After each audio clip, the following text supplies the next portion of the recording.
नमस्कार दोस्तों, मेरा नाम है आदित्य सिंह और आपका बहुत बहुत स्वागत है मेरे इस यूट्यूब चैनल आदित्य एक्सप्लेन पे। इस वीडियो में हम बात करेंगे कि मुगल एम्पायर का पहला शासक बाबर हिंदुस्तान आने से पहले आखिर कौन था, उसने क्या क्या परेशानियां झेली। तो चलिए वीडियो को शुरू करते हैं। लेकिन सवाल यह है, ये कहानी शुरू कहां से होती है। चलिए मैं आपको मैप पे लेके चलता हूँ। देखिए, ये है आज का उज्बेकिस्तान और यही फरगना की राजधानी अंदीजन में 14 फरवरी 1483 को बाबर का जन्म हुआ था। यहां बाबर के पिता उमर शेख मिर्जा राज कर रहे थे। बाबर सिर्फ एक आम बच्चा नहीं था, उसकी रगों में दो ऐसे नाम दौड़ रहे थे जिन्होंने पूरी दुनिया हिला दी थी। पिता की तरफ से तिमूर और मां की तरफ से चंगेज खान, दो ऐसे सबसे खतरनाक विजेताओं का खून बाबर में था। अब आप खुद सोचो, उससे दुनिया क्या एक्सपेक्ट करने वाली थी। बाबर के खिलाफ उसके अपने रिश्तेदार ही लड़ रहे थे, चाचा मामा सब उसका राज्य हड़पना चाहते थे। और इसी बीच कुछ ऐसा हुआ जिसने सब कुछ बदल दिया। बाबर के पिता की मृत्यु हो गई एक अजीब तरीके से। कबूतर खाने की छत टूटकर उनके ऊपर गिर गई और अब 11 साल का बच्चा राजा बन गया था।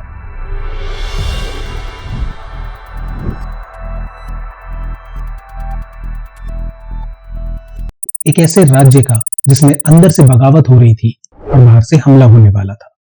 सच कहूं तो कोई और होता तो टूट जाता, लेकिन ये बाबर था। चाचा और मामा ने सोचा बच्चा है, आसान शिकार है, और हमले की तैयारी होने लगी। लेकिन बाबर ने यहां पे एक बहुत सरप्राइजिंग मूव खेला। उसने सबसे पहले अपनी दादी से सलाह ली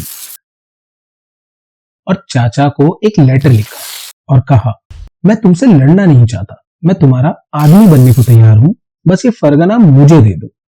अब सोचो, 11 साल का बच्चा ऐसी पॉलिटिकल चाल चल रहा है।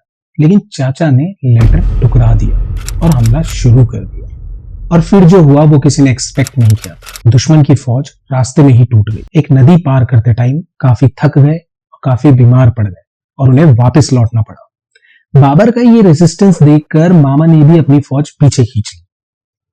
पहली लड़ाई, पहली जीत, वो भी बिना लड़े बाबर को मिल गई। बाबर के लिए समरकंद कोई शहर नहीं था, उसकी पहचान थी, उसके बुजुर्ग तिमूर की राजधानी।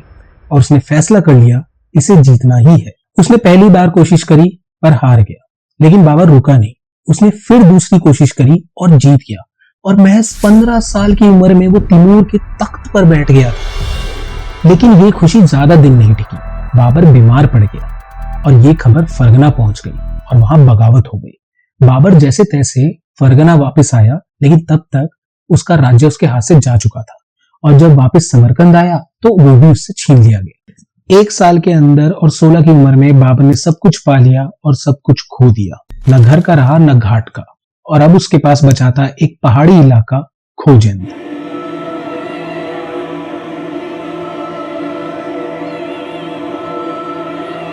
बाबर के पास अब रह गए थे 200-300 वफादार सिपाही। बाकी सब उसे छोड़ के जा चुके थे। न पैसा था, न फौज और न राज्य। जिंदा रहने के लिए पहाड़ों पर ही गुजारा करना पड़ा। गांव से रोटी मांगनी पड़ी, पैदल पहाड़ी इलाकों पर चलना पड़ा और ठंड में कांपते हुए रात गुजारनी पड़ी। और बाबर ने बाबरनामा में लिखा, यह सब मेरे लिए बहुत मुश्किल था, मैं खुद को रोक नहीं पाया और बहुत रोया। सोचो, एक राजा रोता हुआ। यहीं पर ज्यादा लोग टूट जाते हैं, लेकिन वो बाबर था। उसने हार नहीं मानी और खुद को संभाले रखा। और यहीं से उसकी असली कहानी शुरू होती है। वो फिर उठा और एक बार फिर समरकंद जीतने निकला और एक निर्णायक युद्ध लड़ा। इस बार समरकंद पर एक खतरनाक उज़्बेक सरदार का कब्जा था, शैबानी खान।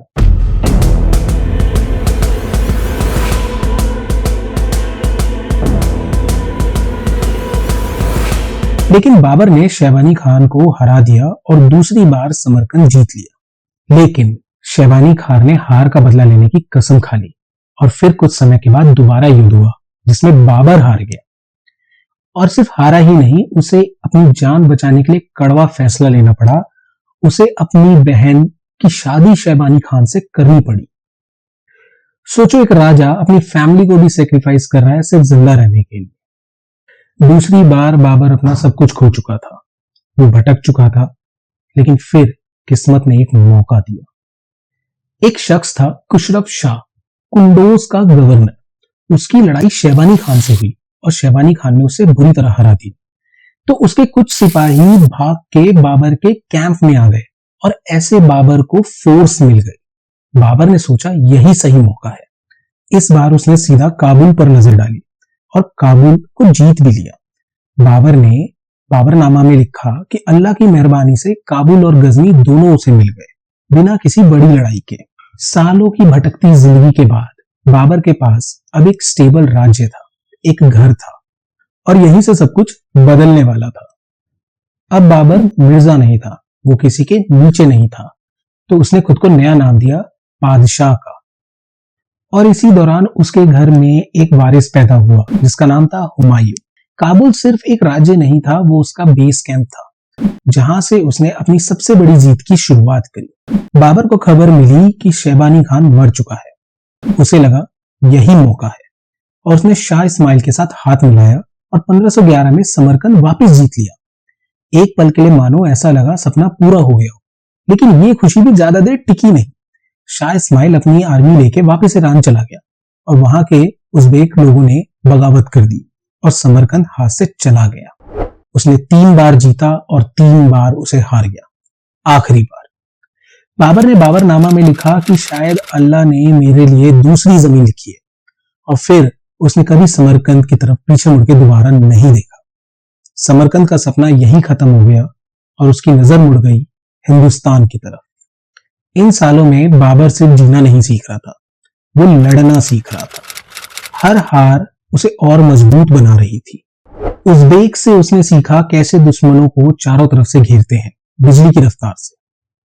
तुर्क और अफगान ने उसे सिखाया छुप के हमला कैसे करते हैं। और पर्शियन से जंग का सबसे खतरनाक हथियार तोपे और बंदूकें, जो जंग का रुख पलट दे। बाबर को 2 तुर्किश एक्सपर्ट मिले जिन्होंने उसकी फौज को पूरी तरीके से बदल के रख दिया। अब बाबर के पास सिर्फ तलवार नहीं थी, आग थी। एक आदमी जो 3 बार हार चुका था, हर जंग से कुछ सीख चुका था। जब वो हिंदुस्तान की तरफ बढ़ा तो वो सिर्फ एक राजा नहीं था, वो था एक साइंटिफिक वॉरियर। थोड़ा वक्त में पीछे चलते हैं। एक बार बाबर एक गांव में मेहमान था। वहां उसने एक बूढ़ी महिला से एक कहानी सुनी, अपने बुजुर्ग तिमूर की हिंदुस्तान पर हमला करने की। और ये कहानी सुनकर बाबर के मन में ख्याल आया और उसने कहा, एक दिन मैं भी हिंदुस्तान पर फतेह हासिल करूंगा। सबको लगता है कि बाबर 1526 में ही भारत आया था, जबकि ऐसा नहीं है। भारत आने से पहले उसने 4 दफा कोशिश करी थी भारत आने की।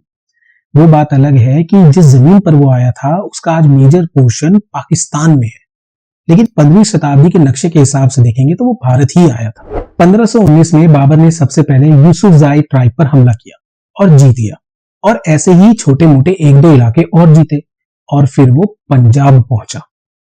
और जब वो पंजाब पहुंचा तो उसका नजरिया बदल गया। वो पंजाब को अपनी जमीन नहीं मानता था, वो अपनी विरासत मानता था, तिमूर की विरासत। और उसने कहा, हिंदुस्तान पर राज करना मेरी इच्छा है, चाहे प्यार से या तलवार से।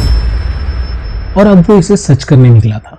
बाबर ने एक पैगाम भेजा दिल्ली के सुल्तान के लिए, जिसमें लिखा था, जो जमीन हमारी है हमें वापस दे दो। लेकिन पैगाम का जवाब मिलना तो दूर, उसके पैगाम को लाहौर में ही रोक दिया गया था। और जब जवाब नहीं मिला तो बाबर को वापस काबुल लौटना पड़ा। दूसरी और तीसरी बार भी बाबर ने कोशिश करी, पर उसके हाथ कुछ नहीं आया और उसे वापस लौटना पड़ा। कभी उसके राज्य के मसले, कभी किस्मत उसके खिलाफ। और फिर आई चौथी बारी। लेकिन चौथी बार सब कुछ अलग था। इस बार बाबर को अंदर से बुलाया गया। पंजाब के गवर्नर दौलत खान लोधी ने उसे इनवाइट किया, दिल्ली के सुल्तान इब्राहिम लोधी के खिलाफ। इस वक्त इब्राहिम लोधी ने दौलत खान को सजा देने के लिए फौज भेजी और दौलत खान हार गया। लेकिन तब तक बाबर लाहौर पहुंच चुका था। इब्राहिम लोधी की फौज ने उसे रोकने की कोशिश करी, लेकिन बाबर ने सबको हरा दिया और धीरे धीरे उसने पंजाब पर कब्जा जमा लिया। दौलत खान को लगा बाबर उसे पंजाब दे देगा, पर इस बार बाबर किसी पे भरोसा करने नहीं आया था। उसने पंजाब को अपने पास रखा और सिर्फ कुछ हिस्से बांटे। जब बाबर को पता चला कि दौलत खान और आलम खान दोनों फेल हो चुके हैं, तब उसने एक फैसला कर लिया कि अब और कोई इंतजार नहीं, अब और कोई समझौता नहीं। अब सिर्फ एक रास्ता था, फतेह या मौत। और वो निकल पड़ा काबुल से। एक तरफ सेंट्रल एशिया की सारी लड़ाइयां छूट रही थी और आगे था हिंदुस्तान, इब्राहिम लोधी के दिल्ली का तख्त, 1 लाख की फौज। और बाबर के पास थे 12,000 सिपाही, कुछ तोपे, कुछ बंदूकें और सालों का तजुर्बा। और अब इतिहास लिखने वाला था। ये था एक आदमी का सफर, एक 11 साल का बच्चा जो बार बार टूटा, बार बार हारा, फिर भी खड़ा रहा। अगले पार्ट में बैटल ऑफ पानीपत की बात करेंगे, वो दिन जिसने हिंदुस्तान की तकदीर बदल दी। तब तक सोचना जरूर, अगर आप 16 साल के होते और आप 2 राज्य खो देते तो आप क्या करते। वीडियो पसंद आया हो तो लाइक करें, शेयर करें, सब्सक्राइब करें। Thank you.